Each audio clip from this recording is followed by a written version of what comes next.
If time and money are holding you back from your travel dreams, I have 13 strategies to share today to turn those dreams into reality. Let's go. Today, we're diving into a topic that hits home for so many of us, making time and money to travel. I know, it sounds impossible to do with our busy schedules and tight budgets these days, but trust me, there are ways to make it happen. And as always, this is a community effort, so please share your own fantastic strategies in the comments below so we can all learn and get out there exploring together.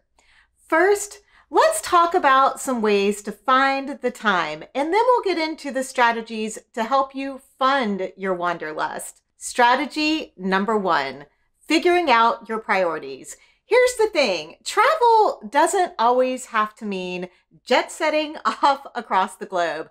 Let's take a moment here to redefine what travel can look like, especially when time and money are tight. Instead of thinking you need to fly all the way to Europe if you're North American, how about visiting somewhere closer like Quebec or New Orleans? They both have a European vibe with cobblestone streets, delicious food, and very unique cultures. But they're so much closer. Or you could consider a road trip. You don't have to go across the entire country or even across the state or province. Just find a city, a town, an interesting park, maybe an interesting national park that you want to explore and go there. And if you want to go to a beach, it doesn't have to be an ocean beach. There are tons of beautiful lake and river beaches that are just as beautiful as an ocean beach and sometimes a little more peaceful. Strategy number 2, give yourself permission to take the time to travel. Yes, we all have responsibilities, but taking time for yourself is crucial to your well-being. Research from the University of California shows that happy people are much more successful in life, and that really shouldn't be a surprise to us, right? So if traveling is what makes you happy, then a little travel can actually boost your performance at work, improve your relationships, and even your health. I think a great metaphor for this is the airplane mask. If you don't completely ignore it by now, one of the main aspects of the safety talk before any plane takes off is how important it is to make sure your mask is securely on and tightened before you help anyone else with their mask. Basically, if you don't take care of yourself first, you're going to deplete all your own oxygen and energy, and you're not going to be able to help anyone else. Taking this into our normal everyday lives, if you aren't taking care of yourself first and giving yourself oxygen, which I translate as happiness, you're not going to be able to be your best self for the other people in your life. Strategy number 3, visualize your time options on a calendar. Over the past few years, I have come to the conclusion that seeing things written out, or old school written on a calendar or on a notebook, is so much more effective for me, for both tracking things and being able to see the big picture at just a glance. I finally purchased a full year calendar to put up on my wall, and I've color-coded the different trips and other obligations I have throughout the year.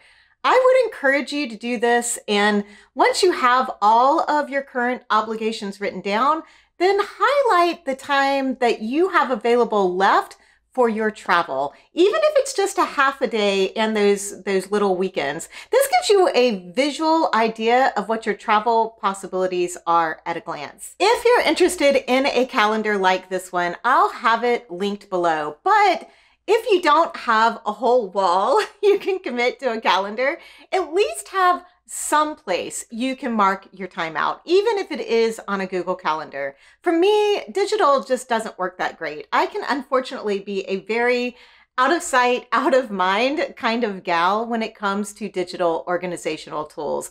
I just encourage you to find a way that works for you. And once you have your calendar mapped out, schedule your travel time and commit to it. Make it a different color on your calendar and let everyone around you know about your plans. Not just so they know you will be gone, but also when you say your goals out loud to someone else, you are much more likely to follow through on achieving that goal. Strategy number 4. Rethink how much time you actually need for a vacation.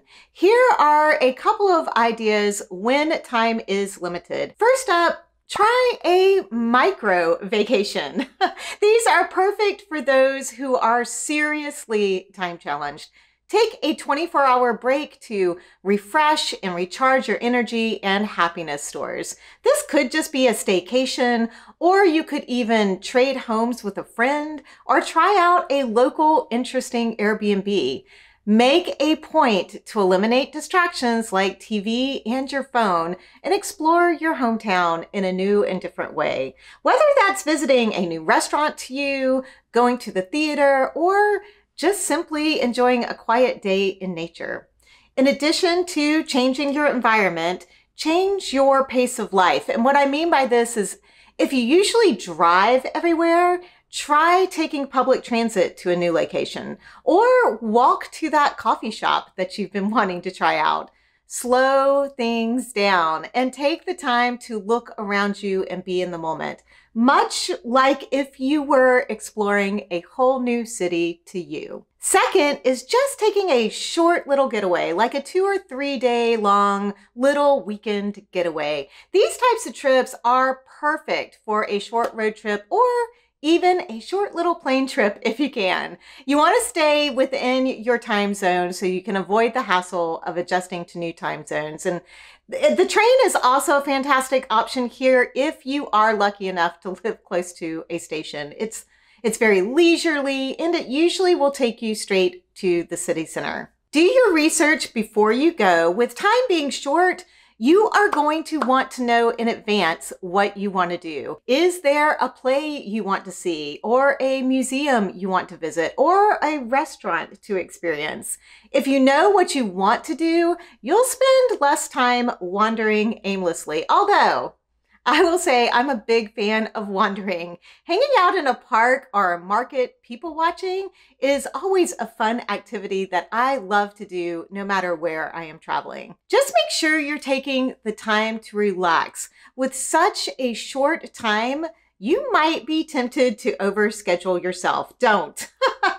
For a trip this short, I would just choose 2 main activities you really want to do, and then leave the remaining time to explore and have available for unknown opportunities, because those can sometimes be the most memorable things about a trip. Now that you've found the time for more travel in your life, let's talk about how to pay for that travel, because unfortunately, nothing in life is free. And the first strategy for finding more money is tracking your money. I know this doesn't sound sexy at all, but if you don't know what you're spending, you'll have no idea on how much you can save for travel.